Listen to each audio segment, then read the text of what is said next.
Hey guys, so this is going to be math number 1, and so I'm just going to run you through what you would have learned today in math. So we've been talking so much about addition, and so we were going to move on to subtraction this week. And so in your workbooks, you can see they've got some little number sentences there with some mice, and they wanted you to match up the mice with the number sentences. Parents, all of these Eureka math lessons are on YouTube.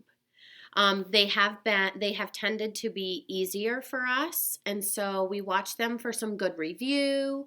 But if you type in, so for example, we are on, it would be kindergarten, module 4, lesson 20. So all the lessons from basically lesson 20 to about 24, 25 are all going to be on this subtraction. So if you want, there are people out there who teach this a lot better than I do and use their technology a lot better. So if you are interested in that, all you have to do is, I'll try and link it to the YouTube page, but you just type in Eureka Kindergarten Module 4 Lesson 20 and it pops right up. And so the kids could probably even find it themselves. Okay, but I'm going to show you guys a couple of things that you could do with hopefully some things that you have around your house. Okay, so for warm-ups, just quick addition. If you have dice, grab 2 dice, and if you don't have dice, find like an old tissue box, cover it with paper, and draw your dots on. Okay, there's really a lot of possibilities that you could make dice on your own. You could even write your numbers 1 through 6 on little cards and put them in baskets and just pull out a number, and that's the same idea as dice, and you could use dots or you could use numbers. So just roll the dice and add them together. 3 and 3 is 6. 5 and 1 is 6. Ooh. 2 and 1 is, you can do that. 4 and 1 is 5. 2 plus 2 is 4. Okay, so that's just a quick little addition practice. If you need to count the dots, that's okay. If you need to use your fingers, that's okay too. I'm sure you guys all have little figures at home. These are our dinosaurs. Okay, number stories. You can do these with your parents, with your siblings. There were 1, 2, 3, 4. There were 5 dinosaurs at the volcano, at the base of the volcano. 2 of them left to go hunt for food. How many dinosaurs are left? And again, you can use regular paper for this. Just paper and pencil, okay? We started with how many? How many were at the base? 5, that's right. Across, down, and around. Do I want to see reversals? No. 5. How many did we take away? Wait a minute. First of all, what's the symbol for take away? Subtract. Less. Remember, we do it with our arms like this. We're adding more or we're taking away. We're adding more. Do you see that plus sign? I know I'm wearing black. It's not the best. You guys know I love my black. Okay, plus, taking away, minus, subtract, less. So we took some away, right? They went to find food. So 5 minus 2 equals around a tree and around a tree. That's the way to make a 3, okay? There's your number sentence. Remember that we can read number sentences just like we read our sentences in literacy, okay? So let's kick it up a notch. There were 10 dinosaurs. 1, 2, 3, 4. I want another yellow one because you guys know I'm organized like that. 1, 2, 3, 4, 5, and I need 10. 6, 7, 8, 9, 10. Yes, I know there are some sharks in here. Technically, they are not dinosaurs, but, you know, in a way, evolutionary. Okay, I digress. 10. There were 10 dinosaurs at the base of the volcano. 3 of them left. First of all, did you guys notice? Let me move in a little bit here. Did you guys notice how I set up my dinosaurs? What does that remind you of? Does that remind you guys of anything?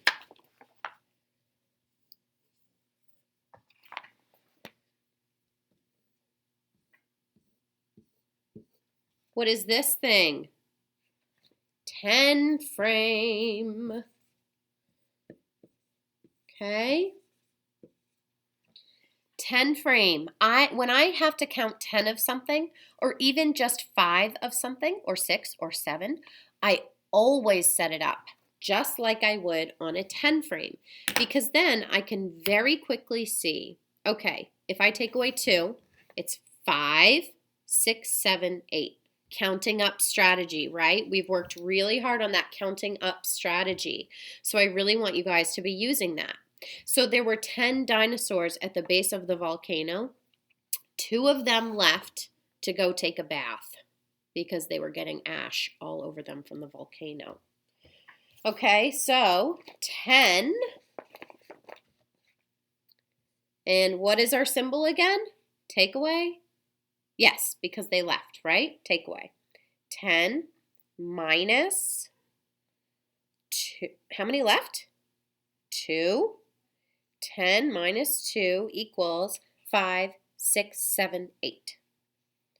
10 minus 2 equals 8. Okay? Now I'm going to do something that's really going to blow your mind. It's really going to blow your mind, I think. So watch closely. I forgot an eraser. I'm going to use my hand.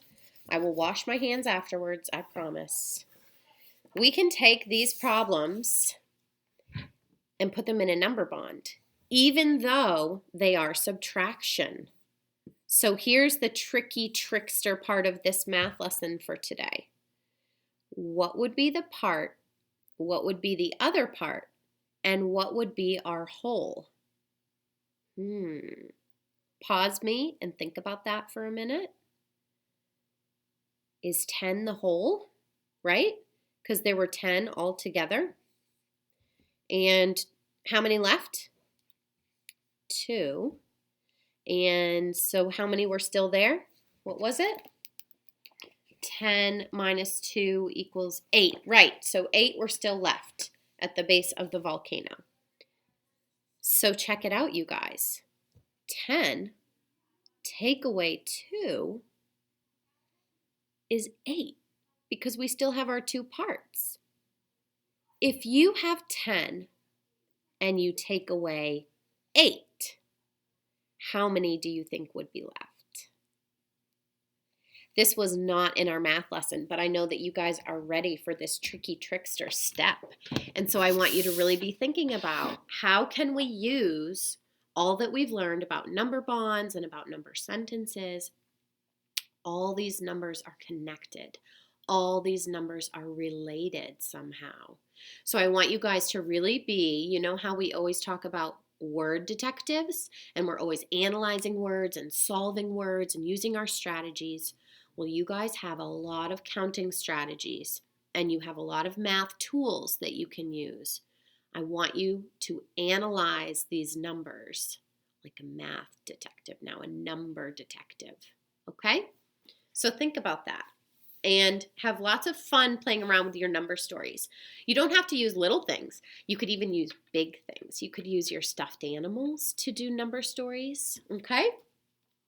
One last thing that I think is super, super fun, and it's a really good review, is poker. Just kidding. Not poker. War. Okay? I have a stack. You just split the deck right in half. It's like the easiest card game you'll ever play, okay? I'm going to pretend that I'm playing with one of you guys. So I have a deck. You have a deck. I'll set your deck right there so you can see it. I have a deck. You have a deck. We just flip cards, okay? Boom. Who has the bigger number? I have a 9, and you got an 8. So whose number is higher? Whose number is larger? Mine. So I get to keep the cards. I just add them right to the bottom of my deck, okay? Flip. This time you had a 9 and I had a 7, so you win. You get to keep them. So do you understand? Whoever has the bigger number wins and just takes the cards. And you just keep playing and playing and playing. Now let me show you what happens if you get a number that is the same. Of course, I'm going to have to find two cards that are the same. So we both flip a 2. All right? So that means that we go to war. So we flip again. Who got the bigger number? I have a 10. You have a 4. So now I take all 4 cards. That is war. And we've played it just a teensy bit in here, but we haven't really played it. It would just be really, really good practice for you guys. Okay? So, that's your math lesson number 1. Okay? Have fun.